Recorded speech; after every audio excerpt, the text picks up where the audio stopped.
यह कहानी एक सच्ची कहानी है। गांव के किनारे एक पुरानी हवेली थी जिसे लोग भूतिया हवेली कहते थे। यह हवेली एक ज़माने में रियासत की शान हुआ करती थी, लेकिन अब खंडर बन चुकी थी।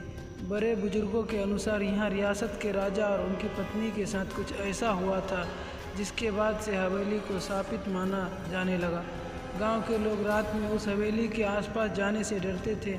कहते थे कि वहाँ अजीबोगरीब आवाज़ें सुनाई देती है और कभी कभी हवेली से रोशनी निकलती दिखाई देती है। इस हवेली के रहस्य ने हमेशा गांव के नवयुवकों को आकर्षित किया, लेकिन कोई भी इसमें प्रवेश करने की साहस नहीं जुटा पाता था।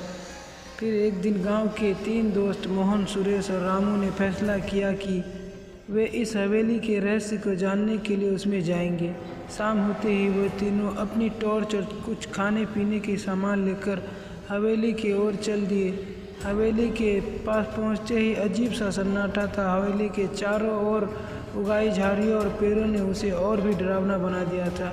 हवेली का मुख्य दरवाज़ा खुला था, लेकिन उसकी हालत देखकर लग रहा था कि वह कई सालों से किसी ने नहीं छुआ था। तीनों दोस्त ने साहस करके अंदर कदम रखा। हवेली के अंदर अंधेरा था, सिर्फ उसकी टॉर्च की रोशनी ही कुछ दिखाई दे रही थी। चारों ओर धूल और जाले थे, मानो यहाँ सदियों से कोई नहीं आया हो। अचानक हवेली के एक कोने से किसी की चलने की आवाज़ सुनाई दी।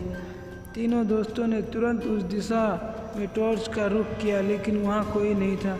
सुरेश ने हंसते हुए यह कहा, यह हमारी कल्पना हो सकती है और कुछ नहीं है यहाँ। लेकिन उसके शब्दों के साथ ही एक जोरदार ठहाका हवेली के अंदर गूंज उठा। तीनों दोस्त सिहर उठे। वह ठहाका मानो हवेली की दीवारों से टकरा कर बार बार लौट रहा था। मोहन ने डरते हुए कहा, शायद हमें यहाँ से चले जाना चाहिए।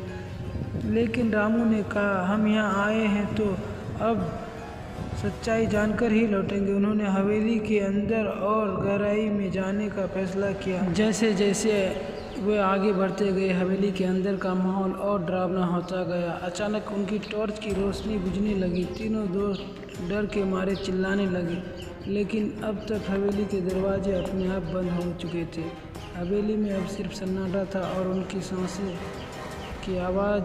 वे एक बड़े हॉल में पहुंच गए थे, जहां एक विशाल चित्र लटका हुआ था। यह चित्र उसी राजा और उसकी रानी का था जिसके बारे में गांव के लोग कहानियां सुनाते थे। तभी अचानक चित्र की आंखें चमक उठी और चारों ओर ठंडी हवा चलने लगी। मोहन ने घबराते हुए कहा, यहाँ कुछ गड़बड़ है, हमें तुरंत यहाँ से निकलना होगा। तभी हवेली के हॉल के कोने से एक सफ़ेद साया प्रकट हुआ। वह साया धीरे धीरे उनकी ओर बढ़ने लगा। तीनों दोस्त की हालत पतली हो गई।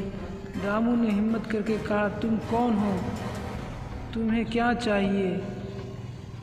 साया कोई जवाब नहीं दे रहा था, बस उनकी ओर बढ़ता चला आ रहा था। अचानक सुरेश की टॉर्च फिर से जल उठी और उस साये का चेहरा दिखाई दिया। वह चेहरा राजा का था, लेकिन उसकी आंखों में अजीब सी चमक थी, मानो वह उन्हें घूर रहा हो। अचानक हवेली के दरवाजे अपने आप खुल गए और एक जोरदार आवाज़ गूंजने लगी, जाओ यहाँ से चले जाओ, वरना तुम्हारा भी वही हाल होगा जो पहले आया उनके साथ हुआ था।